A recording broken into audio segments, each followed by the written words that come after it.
자본주의 사회의 진짜 적은 사회주의나 공산주의 같은 대립적인 이데올로기가 아니라 자신의 뼛속까지 스며든 욕망 그 자체라고 해도 지나친 말이 아닐 것이다. 마르크스가 간파한 자본주의의 본질. 현대 세계를 결정짓는 시스템은 자본주의이다. 미국을 필두로 한 세계화는 좋든 싫든 지구 위의 모든 나라들을 집어삼키고 있다.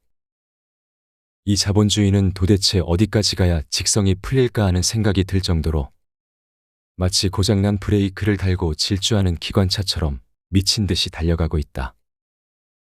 현대 세계를 지배하는 자본주의 시스템에는 여러 가지 문제가 있는데 그중 가장 대표적인 것이 빈부격차이다.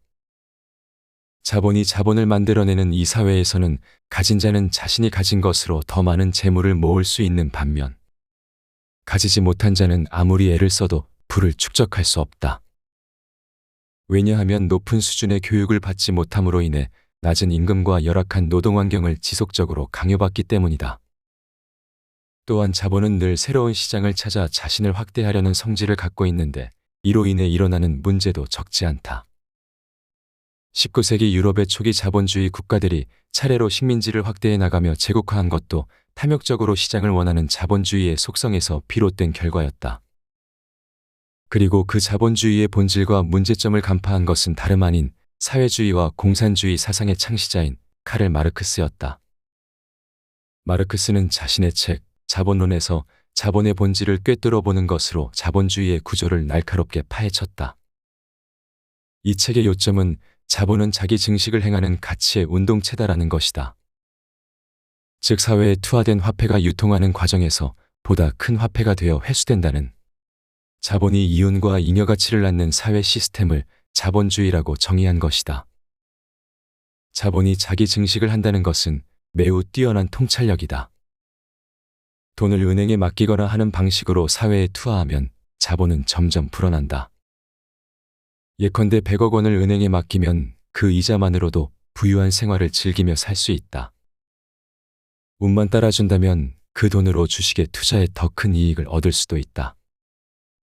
땀 흘리며 일하지 않고 자본의 힘과 자기 증식력만으로 얼마든지 막대한 부를 손에 거머쥘 수 있는 것이다.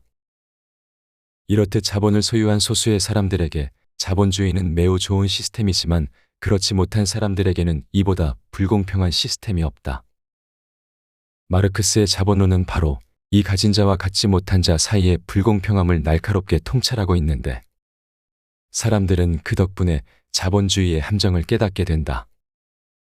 마르크스의 자본주의 시스템에 대한 통찰은 당대에는 말할 것도 없고 지금까지도 여전히 날카로움을 잃지 않고 있다.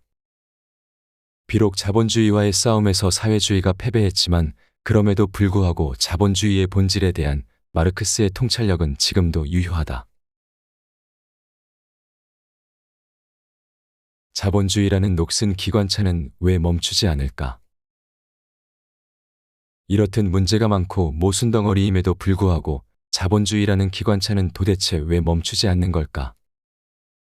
완전한 설명이 될 수는 없지만 자본주의가 멸망하지 않는 것은 그에 대항하기 위해 등장했던 공산주의, 사회주의라는 실험이 명백한 실패로 끝났기 때문이다. 그럼 왜 자본주의는 수많은 모순들에도 불구하고 여전히 건재한데 반해 사회주의는 100년도 버티질 못하고 붕괴해버리고 말았을까? 우선 자본주의와 사회주의 사이에는 근본적인 차이가 있다. 그것은 자본주의가 태생적으로 인간의 본성에서 비롯된 자연적인 시스템인데 반해 사회주의는 인위적으로 만들어졌다는 데 있다. 인간은 맨 처음 문명이 생겨나기 전부터 이미 물질에 대한 욕망을 갖고 있었다. 그런 욕망을 바탕으로 인간은 부를 축적한 뒤 다른 사람에게 빌려주어 그것을 더욱 크게 만드는 방식으로 부를 늘려왔다. 그런 오랜 시간을 지나며 자연 발생적으로 만들어진 것이 바로 자본주의이다. 이미 앞에서 살펴보았듯이 그렇게 만들어진 자본주의라는 시스템 안에는 많은 문제점들이 도사리고 있다. 자본주의 자체가 수많은 문제를 끌어안고 있는 하나의 몬스터라고 할 수 있다. 하지만 문제가 있다고 해서 그것을 전면 부정하고 사람이 의도적으로 만든 인공적인 시스템으로 바꾸려고 한다면 반드시 더 큰 문제가 생길 수밖에 없다. 자본주의 대 사회주의의 싸움은 시대의 발전과 시스템의 차이로 인한 다툼이 아니라 자연 발생적인 것과 인공적인 것의 투쟁이었다. 하지만 마르크스처럼 뛰어난 인간의 두뇌에서 나온 발상에는 처음부터 한계가 있었고, 수년에 걸쳐 자연 발생적으로 자리 잡은 시스템에는 수많은 단점들에도 불구하고 나름대로 좋은 점이 있었다. 자본주의는 어떤 의미에서 욕망을 중심으로 돌아가는 시스템인데, 여기에서의 욕망이 꼭 나쁜 것만은 아니다. 욕망은 인간이 살아가는데 가장 기본이 되는 요소이기 때문이다. 예컨대 맛있는 것을 먹고 싶은 마음, 오래 살고 싶은 마음, 좋은 물건을 갖고 싶은 마음, 이런 것이 모두 욕망이다. 그런 다양한 욕망들이 모여 서로 충돌하고 화합하며 신합으로 만들어진 것이 바로 자본주의 시스템이다. 사회주의는 자본주의의 문제점을 해결함으로써 하나의 이상적인 세계를 건설하고자 했기 때문에 사람들 하나하나의 근본적인 마음의 움직임을 무시한 채 시스템과 메커니즘을 만들 수밖에 없었다. 인간의 욕망을 완전히 무시한 채 이론적으로 이상적인 시스템을 만들었지만 결국 그것을 운용하는 인간은 여전히 욕망을 갖고 있었기 때문에 그것이 제대로 돌아갈 수가 없었던 것이다. 사회주의가 세력을 확장해가고 머지않아 세상이 공산화될 거라고 믿었던 20세기 전반기는 인간이 지나치게 자신감을 가진 나머지 극도로 교만해진 시대였다. 즉, 이제까지 인간이 자연 발생적으로 키우고 발전시켜온 시스템보다 자신들의 머리로 생각해낸 인공적인 시스템이 더욱 발전할 것이라고 믿을 만큼 엄청난 자신감이었다.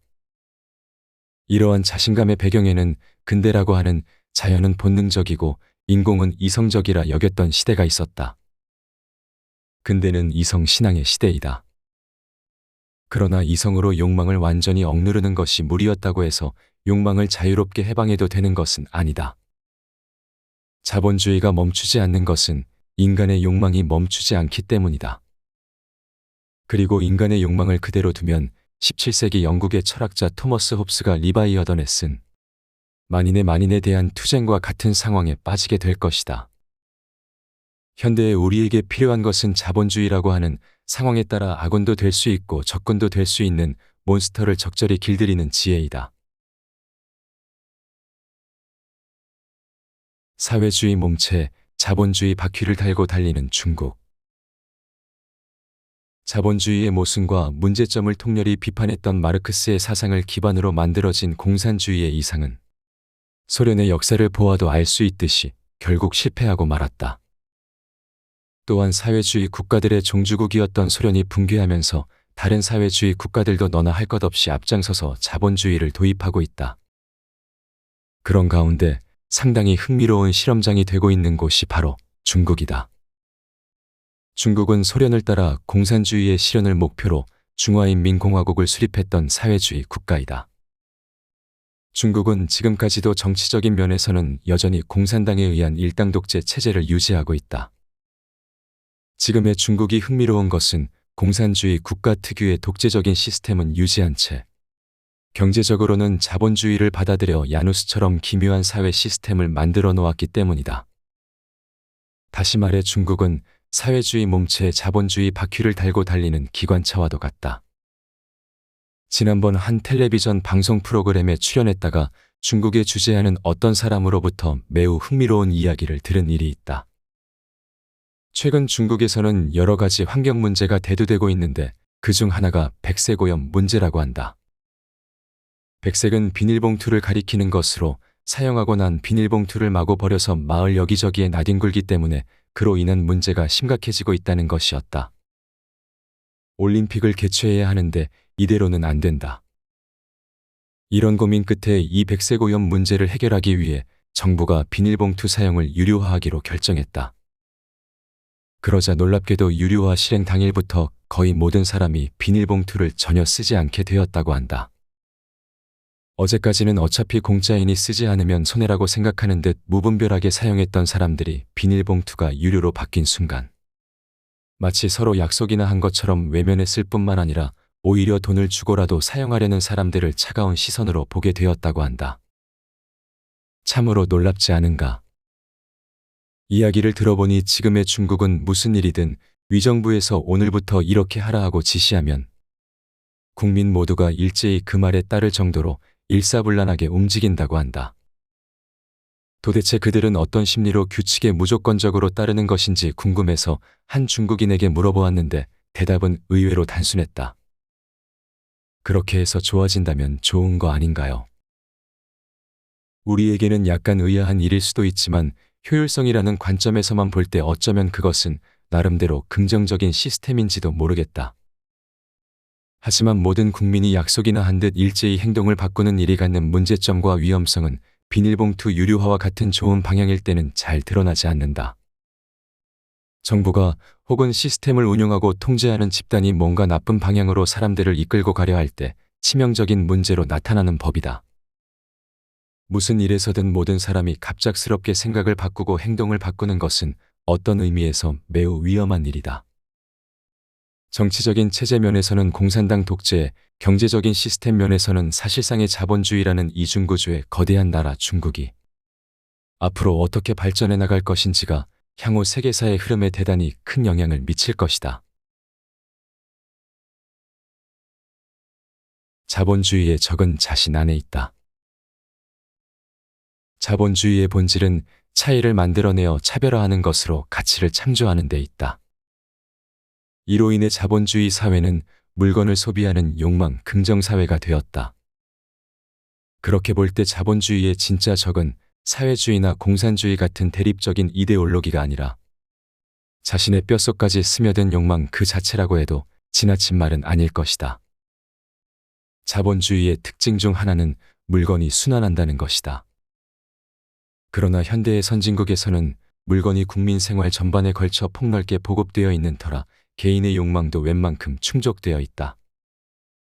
경제가 성장 단계에 있을 때는 모든 사람이 저것이 갖고 싶다 하는 욕망을 갖게 된다. 그러나 현대의 선진국들의 경우 이미 많은 부분이 충족되어 있어 반드시 갖고 싶어 하는 것이 그리 많지는 않다.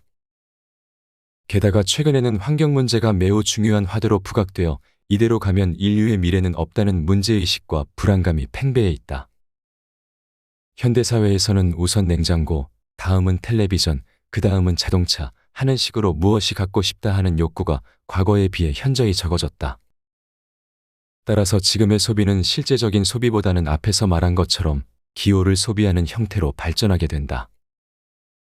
기본적인 욕망이 이미 채워졌으니 새로운 욕망을 만들 필요가 생긴 것이다.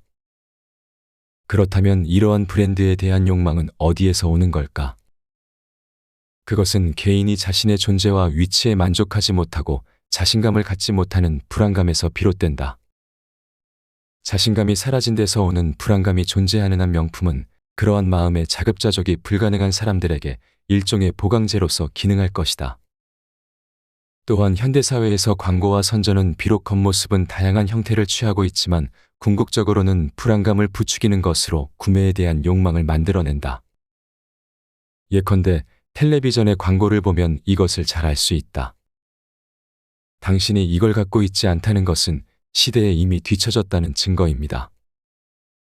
이것만 있으면 당신도 안심입니다.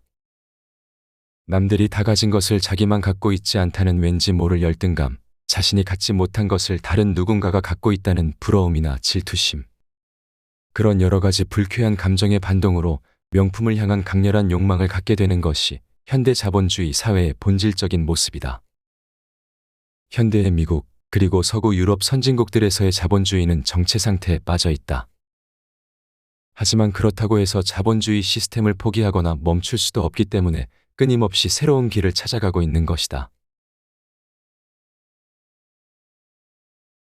신흥 자본주의 중국과 인도의 역습. 자본주의는 어떤 면에서 이미 벽에 부딪혔다고 할 수 있다. 기호의 소비라는 문제가 고민스러운 것은 어디까지나 선진국들의 한정된 이야기로 아직 자본주의가 발전 단계에 있는 인도나 중국 같은 나라들에서는 그런 문제가 표면으로 드러나지 않고 있다. 오히려 그들이 자본주의의 은혜를 입는 것은 지금부터이다. 자본주의 시스템의 진행 속도가 의외로 쉽게 떨어지지 않는 것은 바로 그 때문이라고 할 수 있다. 중국이나 인도 같은 나라에서는 미국이나 서구 유럽 국가들처럼 아직 기본적인 욕망이 채워지지 않았다. 두 나라의 인구 역시 만만치가 않다. 현재 중국과 인도의 인구는 각각 14억 명이 넘는다. 2024년 기준 이렇게 거대한 인구를 가진 공룡시장이 성장일로에 있으므로 자본주의는 아직 멈추지 않는다는 것이다. 단, 여기서 문제는 이 두 나라가 어떠한 자본주의를 전개해 나갈지 정확히 예측하기 어렵다는 점이다. 이들 두 나라는 모두 독특한 사정과 문제점을 안고 있다. 그리고 그것이 두 나라의 자본주의에 과연 어떤 영향을 미칠지 알 수 없다. 오늘날의 중국은 표면적으로는 공산주의를 지향하면서도 경제 시스템의 측면에서는 자본주의를 전면적으로 받아들이고 있다.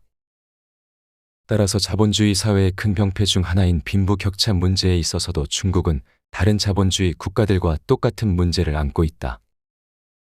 18세기 후반 이후 영국에 의해 식민지화가 추진되었던 인도는 항상 강자에 의해 착취당하는 위치에 있었다.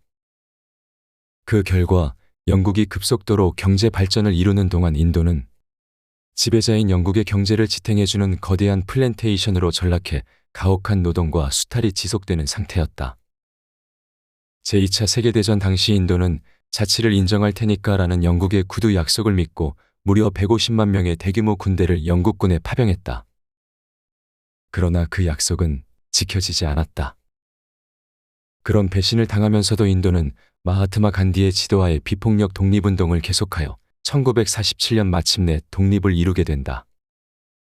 인도의 경제적인 발전은 20세기 초에 일어난 국산품 애용운동, 스와데시 운동과 전쟁으로 인한 수요 증대에 의해 극히 일부지만 민족 자본가라 불리는 사람들이 형성되는 데서부터 시작된다. 2008년 6월 미국의 자동차 회사 포드로부터 제규어와 랜드로버라는 두 개의 브랜드를 23억 달러에 매수함으로써 단번에 유명 자동차 제조업체가 된 타타모터스는 이 무렵 인도에 생겨난 민족 자본 가운데 하나인 타타그룹의 자회사이다. 참고로 제규어와 랜드로버는 산업혁명의 발상지이자 자본주의의 종주국이라 할 수 있는 영국에서 시작된 자동차 브랜드이다. 게다가 인도는 불과 반세기 전까지만 해도 영국의 식민지였다. 이 부분에서 우리는 역사의 아이러니를 느끼게 된다. 그 밖에도 제1차 세계대전 중 투기로 벌어들인 자금을 바탕으로 섬유산업에서 크게 성공한 비를라 그룹과 신흥 릴라이언스 그룹 등의 재벌이 인도 경제의 버팀목 역할을 하고 있다.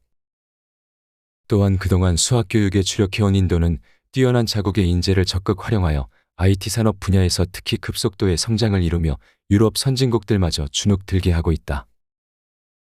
이렇듯 거대 자본을 가진 재벌과 고등교육을 받은 인재를 모두 소유한 인도라는 나라의 발목을 붙잡고 있는 것은 다름 아닌 카스트 제도이다. 카스트 제도는 오래전 석가모니가 살았던 시대부터 이어져 온 낡고 고리타분한 신분 제도이다. 위에서부터 브라만, 크샤트리아, 바이샤, 수드라의 4단계로 신분이 나뉘는데 그것이 인도에서의 직업과 지위 획득에 큰 영향을 미친다.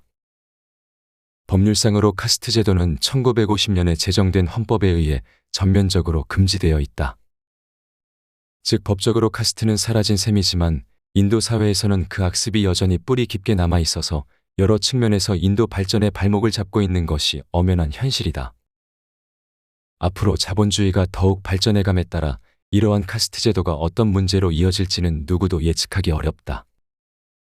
또한 자본주의라는 전체적인 관점에서 보았을 때 이제까지의 자본주의가 지구 환경을 급속도로 파괴함으로써 지구온난화와 에너지 문제를 일으켰다는 측면도 있다. 지금까지 그랬던 것처럼 대량으로 회전시키고 소비하는 자본주의 방식을 앞으로 대폭 개선해야 한다는 선진국의 주장을 거침없이 앞으로 나아가려 하는 중국과 인도 같은 신흥자본주의 국가들에 어떻게 납득시킬 것인가 하는 문제인 것이다.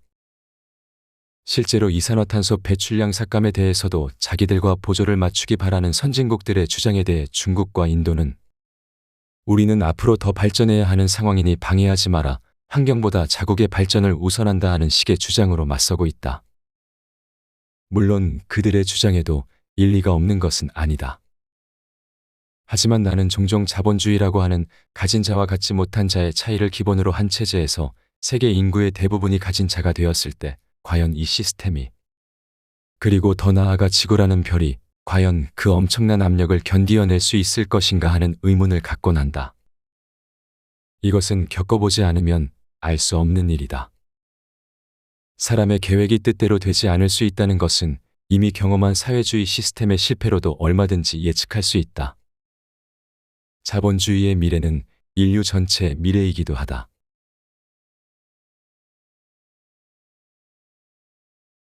욕망이 사람을 움직인다. 기호를 소비하는 시대. 사람의 욕망을 부추긴다는 의미에서는 세계사에서 브랜드도 매우 흥미로운 주제라고 생각한다. 브랜드는 일종의 기호 표상이다. 브랜드 인기의 측면에서 보면 실질보다 기호가 우선시되기 때문이다. 예를 들어 크리스천 디오르, 샤넬, 루이비통 같은 명품 브랜드 물건을 구매할 때 가장 중시되는 것이 바로 로고이다. 물건의 품질 자체는 사실 그다지 문제되지 않는다. 프라다 핸드백은 원가를 생각하면 웬만한 사람은 선뜻 지갑을 열지 못한다. 그럼에도 불구하고 소비자가 가죽으로 된 작은 백 하나에 거액을 기꺼이 지불하는 까닭이 바로 그 삼각형 로고 때문이다. 물론 브랜드가 만들어지는 것은 좋은 물건을 제공했기 때문으로 그 로고가 품질 보증의 증거이기도 하지만 우리가 정말 품질에 대해서만 돈을 지불하는지는 곰곰이 따져볼 필요가 있다. 지금의 브랜드 상품은 가격이 지나치게 비싸다. 이런 사례의 하나로 들어서 미안하지만 가령 에르메스 수첩의 경우 속지 리필만도 몇만 원에서 시작해 종류에 따라 10만 원 가까이 되는 것도 있다. 게다가 사이즈도 독특해서 내키지 않아도 매년 에르메스의 속지를 살 수밖에 없다. 하지만 그것이 에르메스니까라는 한마디로 용서된다. 오히려 비쌀수록 다른 사람이 쉽게 살 수 없기 때문에 자신이 갖고 있는 것이 사회적인 지위로 이어지고 에르메스의 브랜드 가치도 그만큼 높아지는 구조가 형성되는 것이다. 그래도 에르메스라면 브랜드로서 전통이 있지만 최근 급성장한 고가의 브랜드들 중에는 품질조차 검증이 안 된 것도 덜어 있다.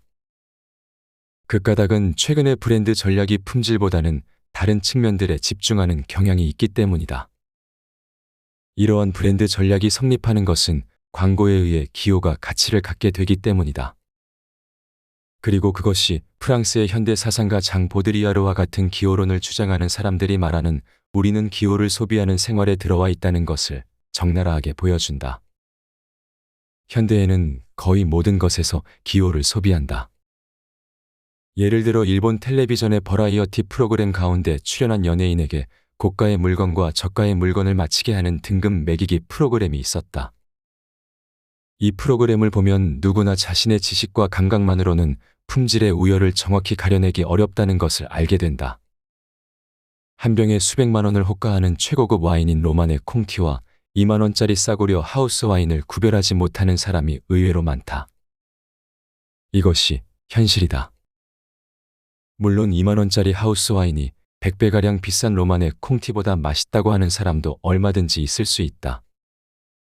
어디까지나 취향의 차이일 뿐이니까. 단, 그런 사람이 오늘은 특별히 축하할 일이 있으니까 20만 원짜리 와인을 마시자라고 한다면 그것은 기호를 소비하는 것이 된다. 기호를 소비함에 있어서 가격은 문제가 되지 않는다. 사람들이 브랜드가 갖는 힘을 인정하고 그것을 좋아하게 되면 기호는 그 자체로서 실질적인 가치를 갖게 된다. 브랜드가 현대사회를 지배한다. 브랜드라는 시점으로 역사를 재조명하면 흥미로운 사실을 발견하게 된다. 예를 들어 오래전 일본에서 당은 하나의 브랜드였다. 당물이라는 말이 있는데 원래는 당나라에 파견되었던 사신이 일본에 갖고 돌아온 당나라에서 전래된 물건이라는 의미였으나 차츰 외래품 전반을 가리키는 말이 되었다. 일본이 최초로 다양한 문물을 구입한 상대가 중국의 당나라였기 때문이다. 정확히는 당 이전에 수나라에 사신을 보내 교류했는데 그 기간이 짧았기 때문에 수라는 이름은 정착하지 않았던 것이다. 당시에 중국은 일본에서 보았을 때 선진국이었기 때문에 그곳에서 가져온 물건은 당물이라는 것 하나만으로도 엄청난 브랜드였다. 지금 일본인이 사용하는 세계 지도는 일본이 중심에 그려져 있다. 따라서 일본인은 자신들이 세계의 중심이라고 생각한다. 하지만 서유럽 중심의 세계에서 본 일본은 극동으로 표현되듯이 동쪽 끝에 위치해 있다. 즉 일본은 세계의 끝에 있는 아주 먼 나라이다.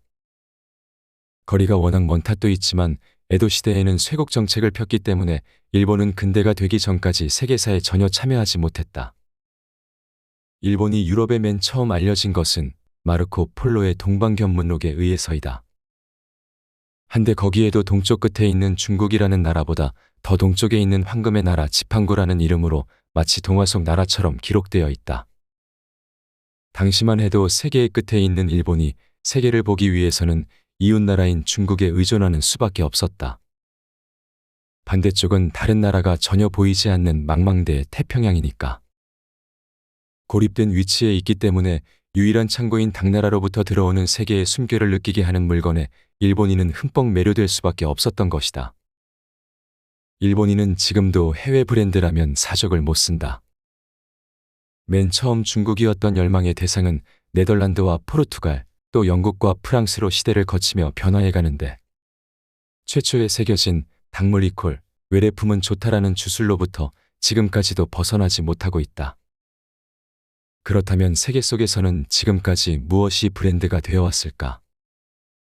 중세까지만 해도 중국과 이슬람을 비롯한 동양이 서양에 비해 문화적으로도 뛰어난 것들이 더 많았다.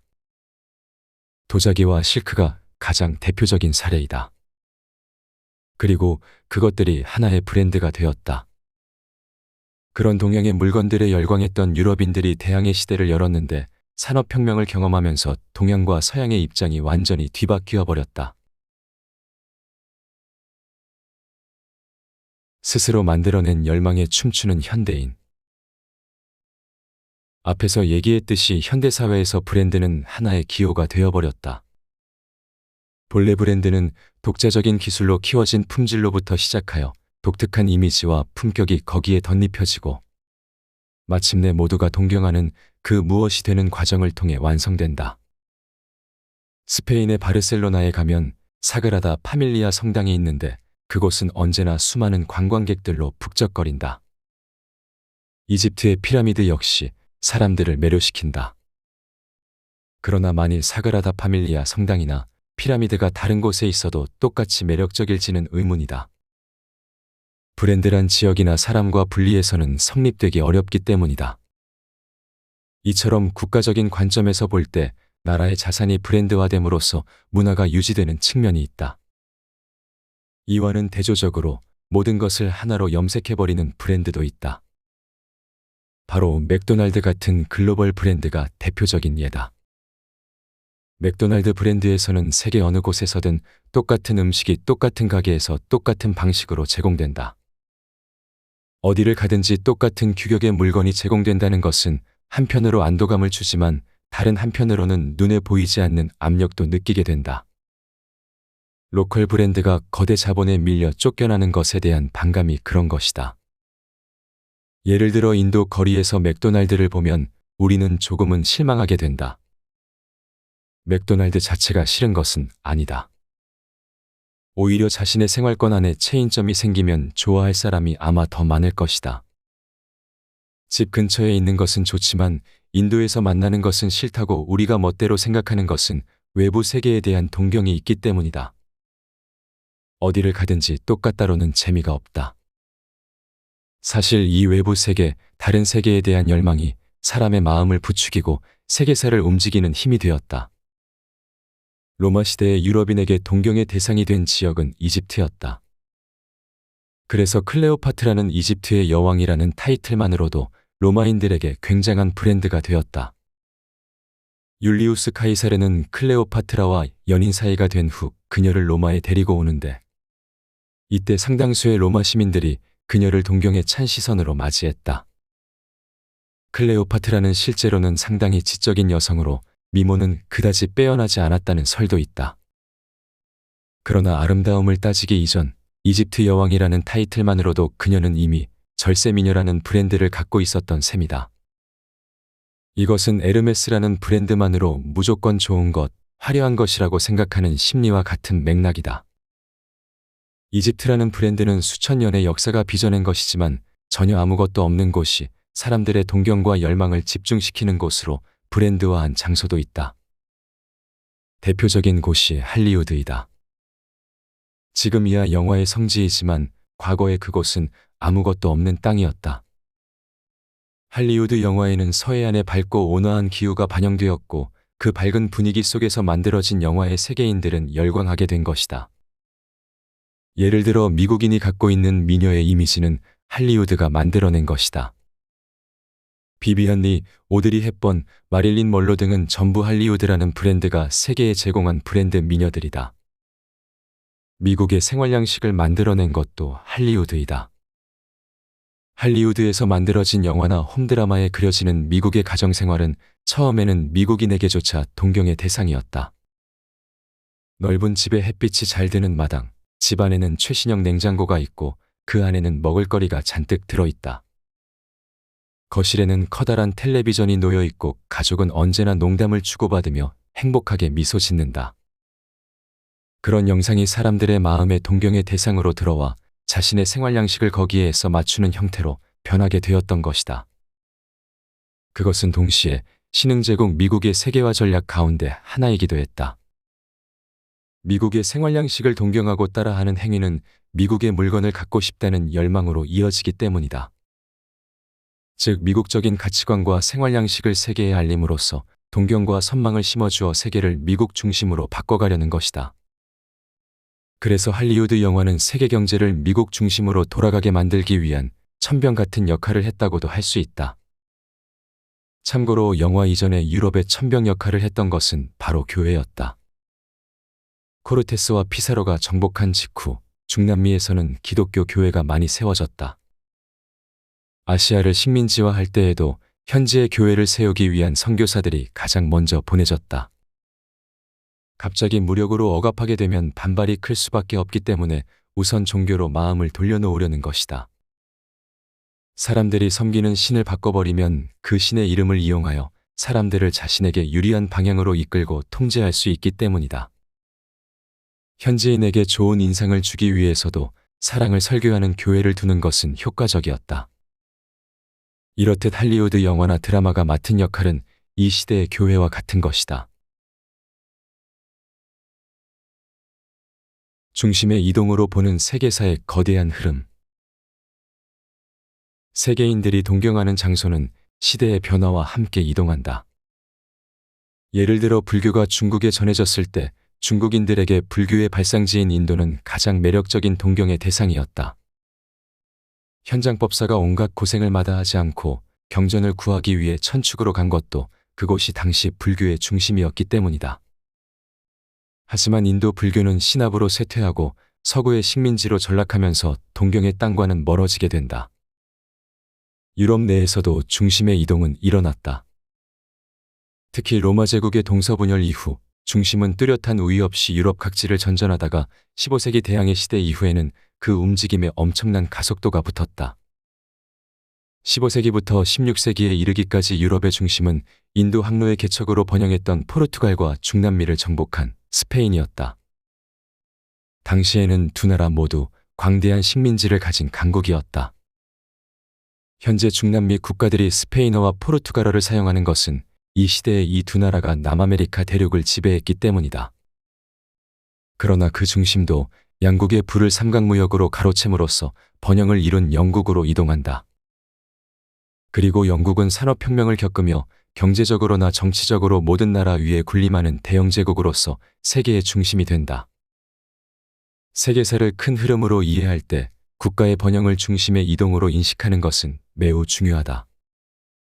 버블 경제가 붕괴로 이어지기 전까지 일본은 세계 경제의 중심이었던 행복한 시기를 경험한다.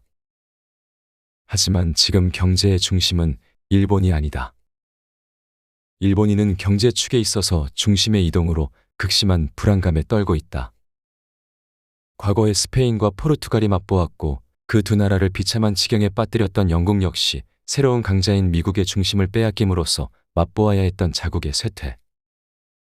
영국인과 일본인들은 지금 자신에게서 중심이 빠져나가고 있다는 상실감, 기울어가는 나라에 살고 있다는 불안감에 적잖이 고통스러워하고 있다. 근대까지는 경제적 발전이 곧 문화적인 발전을 의미했다. 그런 까닭에 세계의 중심도 명확했다. 하지만 근대 이후로 접어들면서 경제적 중심과 문화적 중심이 나뉘게 된다. 19세기 경제의 중심은 영국의 런던이었고 같은 시기에 문화의 중심은 프랑스 파리였다. 따라서 그 시대의 저명한 예술가는 대부분 파리에 모여 있었다. 스페인의 피카소, 이탈리아의 모딜리아니, 일본의 후지타 스고하루 등이 모두 파리로 건너가 공부하고 활약했다. 파리 이전 예술의 중심은 피렌체로 대표되는 이탈리아였다. 그리고 지금 문화예술의 명실상부한 중심은 뉴욕이다. 문화예술의 중심은 경제의 중심과는 다르다. 문화예술의 경우 그 중심이 떠나도 선명한 발자취를 남기게 된다.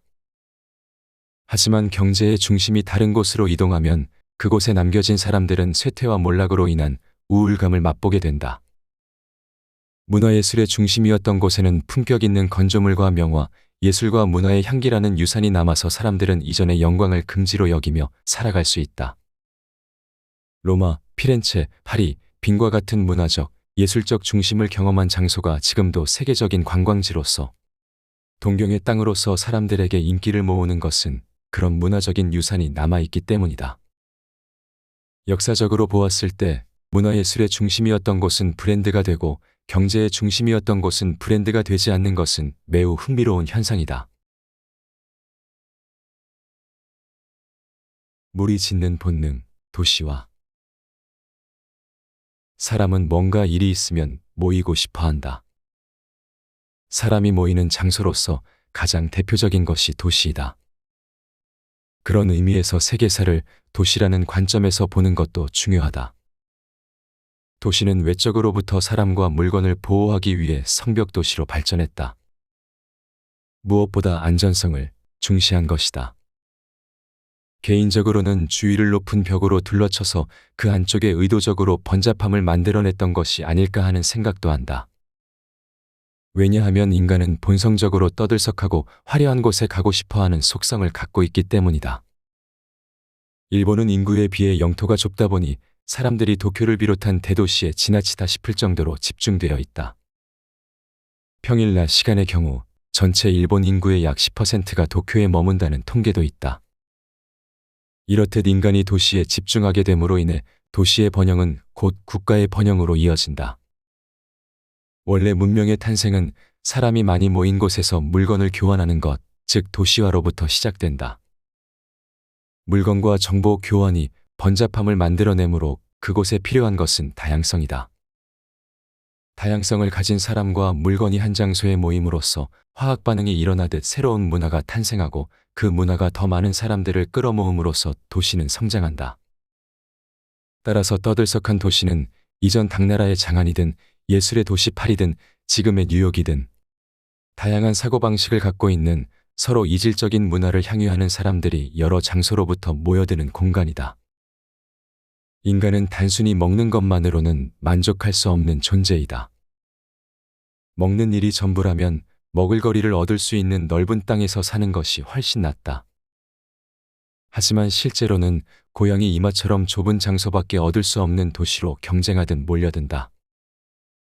왜 사람들은 분화비처럼 도시로 모여들까? 거기에는 화폐 문제가 큰 역할을 한다. 또한 많은 사람이 모인 곳에서 만들어지는 화려함과 즐거움, 다양성, 그리고 그런 환경에서 생겨나는 유행에 대한 강한 욕구가 있기 때문이다. 사람들로 발 디딜 틈도 없이 붐비는 테마파크에 가면 줄 서지 않고 타면 좋겠다는 생각을 하게 되는데 실제로 텅 빈 테마파크에 가면 반갑기는커녕 오히려 외롭다는 느낌을 갖기 쉽다. 이러한 인간의 심리가 지방 출신자들을 도시로 몰아내어 도시화를 만들고 인구의 밀집화와 과소화를 초래하는 것이다. 지방에서 도시, 특히 도쿄 같은 대도시로 갈 경우 도시의 삶에 대한 강한 열망도 있지만 동시에 낯선 지역에 대한 까닭 모를 두려움이 생기고 주눅도 들기 마련이다. 그래도 가고 싶다, 한 번쯤 그곳에서 살아보고 싶다 하는 기분이 그런 두려움을 억누른다. 그만큼 도시의 매력은 강력하다. 물론 도시에 가면 생활은 어렵다. 여간에서는 집도 장만하기 어렵고 일도 힘들고 스트레스도 심하고 환경오염 문제도 심각하다. 그래서 급기야 왜 이런 고생을 사서 할까 하는 후회도 생긴다. 월급이야 지방에 비해 많겠지만 그만큼 물가도 비싸서 생활 수준은 전혀 나아지지 않는다. 전원 생활은 다소 불편한 점이 있더라도 지방의 시내 정도면 웬만한 것이 다 갖춰져 있어 생활에 큰 불편함을 느끼지 않는다. 그러나 그곳에는 도심의 화려함과 떠들썩함이 만들어내는 번잡함이 없다. 대도시의 거리는 불여성이라는 단어로 표현되는데 마치 축제와 같은 번잡함이 항상 지속된다. 이러한 일종의 축제 상태가 만들어내는 번잡함은 대도시만이 갖고 있는 매력이다. 그리고 사람들은 미친 듯이 불빛을 향해 몰려드는 분화비처럼 대도시로 몰려든다. 우리는 사람이 있는 곳에 가고 싶다는 본능적인 욕망을 갖고 있다. 동물이 무리를 짓듯 하나의 생물로서 욕구와 새로운 자극을 원하는 인간의 욕망을 대도시가 충족시켜준다. 이런 욕망이 세계사를 움직이는 원동력이 되었다.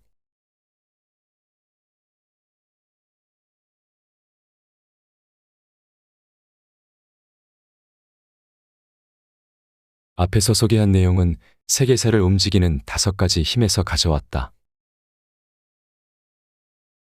이 책은 단순한 역사적 사건의 나열이 아닌 인간의 욕망과 사회 구조 속에서 세계사를 새롭게 조명한다. 저자는 욕망, 모더니즘, 제국주의, 몬스터, 종교라는 5가지 키워드를 통해 인류 역사의 큰 흐름을 쉽게 파악할 수 있도록 도와준다.